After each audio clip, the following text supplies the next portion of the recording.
December 13న పశ్చిమ గోదావరి జిల్లా భీమవరంలోని అన్ని కోర్టులు జాతీయ లోక్ అదాలత్ నిర్వహిస్తున్నామని మండల న్యాయ సేవా సంస్థ చైర్మన్ జిల్లా అదనపు న్యాయమూర్తి బి లక్ష్మీనారాయణ తెలిపారు. లోక్ అదాలత్ నిర్వహణపై ఇప్పటికే న్యాయవాదులు అలాగే పోలీస్ అధికారులతో చర్చించామన్నారు. కోర్టుల్లో తీర్పు వస్తే ఒకరు మాత్రమే నెగ్గుతారని, అదే జాతీయ లోక్ అదాలత్లో రాజీ చేసుకుంటే ఇరు పార్టీలు నెగ్గినట్టని స్పష్టం చేశారు.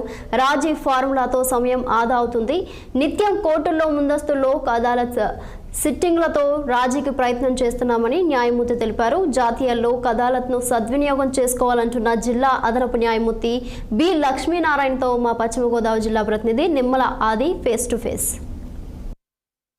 జాతీయ లోక్ అదాలత్ డిసెంబర్ 13న అయితే జరగనున్నది. దీని మీద మనకి సమాచారం అందించడానికి మనతో పాటు జిల్లా అదనపు జడ్జి బి లక్ష్మీనారాయణ గారు ఉన్నారు. వారిని అడిగి తెలుసుకుని దీని మీద మరింత సమాధానం. సార్ నమస్తే సార్. ఏదైతే ఈ జాతీయ లోక్ అదాలత్ ఉందో ప్రజలకు మీరు ఏం చెప్పబోతున్నారు? రాజీయే రాజమార్గంగా చెప్తారు కదా సార్, దాని మీద మీరు ఏం చెప్తారు సార్? మన రాష్ట్ర వ్యాప్తంగా డిసెంబర్ 13వ తారీఖున మెగా లోక్ అదాలత్ నిర్వహించడం జరుగుతుంది. లోక్ అదాలత్లో రాజీ కాబడే కేసుల్ని రాజీ చేసుకుంటే ఆ రోజుతో ఆ కేసుల పరిష్కారం అయినట్టుగా భావించబడుతుంది. కాబట్టి రాజీ మార్గం అనేది ఎప్పుడూ రాజమార్గమే. దీనికి ప్రధానంగా ఎందుకంటాము అంటే, రాజీ చేసుకుంటే గెలిపోవటంలు ఉండవు, ఇద్దరూ గెలిచినట్టే. దావాల్లో కానీ కేసుల్లో కానీ ఇద్దరూ గెలవటం అనేది ఒక లోక్ అదాలత్లో రాజీ చేసుకోవడం ద్వారానే ఆ అవకాశం ఉంటుంది. కాబట్టి దీన్ని రాజీని రాజమార్గంగా భావించడం జరుగుతుంటుంది. సుమారు ఎన్ని కేసులు అయితే పెండింగ్ ఉన్నాయో, సుమారు అయితే ఎన్ని అయితే ఇక్కడ రాజీ జరిగే అవకాశం ఉన్నాయంటారు సార్? మేము ఒక 300 నుంచి 500 మధ్య రాజీ అవుతాయని భావించడం జరుగుతుంది ప్రస్తుతానికి ఉన్నటువంటి సమాచారం మేరకు. మా దగ్గర ఇక్కడ మొత్తం భీమవరం పట్టణంలో 6 కోర్టులు ఉన్నాయి. 6 కోర్టుల్లో 2 జిల్లా న్యాయస్థానాలుగా పరిగణించబడుతున్నాయి. జిల్లా న్యాయస్థానాల్లో క్రిమినల్ కేసులు అనేవి రాజీ కాదు కాబట్టి అక్కడ క్రిమినల్ కేసులు రాజీలు అవ్వవు.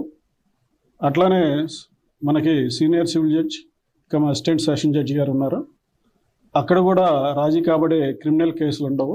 కాబట్టి ఏవైతే ఫస్ట్ క్లాస్ మ్యాజిస్ట్రేట్ గారి కోర్టులో రాజీ కాబడే అవకాశాలు ఉంటాయో, అంటే 3 సంవత్సరాల లోపు అది పనిష్మెంట్ శిక్షా కాలం ఉంటుందో, దానికి లోబడి ఉండే కేసుల్ని రాజీ చేసుకునే అవకాశం పార్టీలు కలిగి ఉంటారు.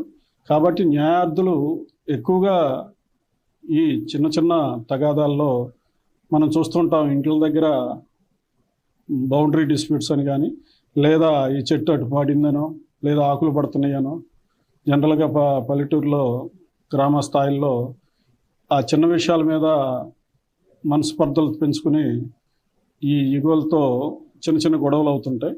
అయితే కొంతకాలానికి కోర్టుల చుట్టూ తిరగటం కానీ, లేదా ఈ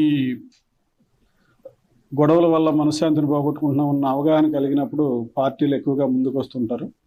వాళ్ళకి సహాయం చేస్తూ మేము వాళ్ళు ఏదన్నా న్యాయపరమైన ఇబ్బందులు ఉన్నప్పుడు వాటిని వాళ్ళకి విశదీకరిస్తూ రాజీలు చేయడానికి ప్రయత్నం చేస్తూ ఉంటాం. ఆ విధంగా రేపు జరగబోయే వాటిలో మా 3 మ్యాజిస్ట్రేట్ల దగ్గర కానీ, అట్లానే ఒక స్పెషల్ మ్యాజిస్ట్రేట్ గారు ఉన్నారు. వీళ్ళ దగ్గర 300 నుంచి 500 మధ్య అవుతాయని అవటానికి కూడా మేము ప్రయత్నాలు చేస్తున్నాం. చూద్దాం ఎన్ని అవుతాయి. సార్, కొంతమంది ప్రజలకి న్యాయపరమైన సేవలకు ఎవరి దగ్గరికి వెళ్ళాలో తెలియని పరిస్థితి ఉంది. మన తరపు నుంచి ఎటువంటి న్యాయ సేవలు అయితే మనం అందిస్తున్నాం sir? Mandal legal service committee Bhimavaram వారు న్యాయపరమైనటువంటి సలహాలని అందించడం కోసం న్యాయవాదుల్ని వాలంటీర్స్గా నియమించడం జరిగింది. అట్లానే గ్రామ స్థాయిలో విద్యార్థుల నుంచి కానీ, లేదా ఈ రిటైర్డ్ ఎంప్లాయీస్ నుంచి కానీ సామాజిక సేవ చేయాలన్నటువంటి తత్పర్యం ఉన్నటువంటి సామాజిక సేవా పనులను కూడా తీసుకుని వాలంటీర్స్గా పెట్టడం జరిగింది. వీళ్ళని ప్రతి గ్రామానికి ఒక న్యాయ వాలంటీర్ ఉన్నారు. వాళ్ళని కనుక గ్రామ స్థాయిలో వాళ్ళని కలిసినప్పుడు వాళ్ళు మండల లీగల్ సర్వీస్ అథారిటీ దృష్టికి తీసుకొచ్చినప్పుడు వాళ్ళ సమస్యను విని అవసరమైతే మేము న్యాయవాదిని కూడా వాళ్ళకు ఉచితంగా అర్హులైనటువంటి వారు ఉంటే నియమించడం జరుగుతుంటుంది.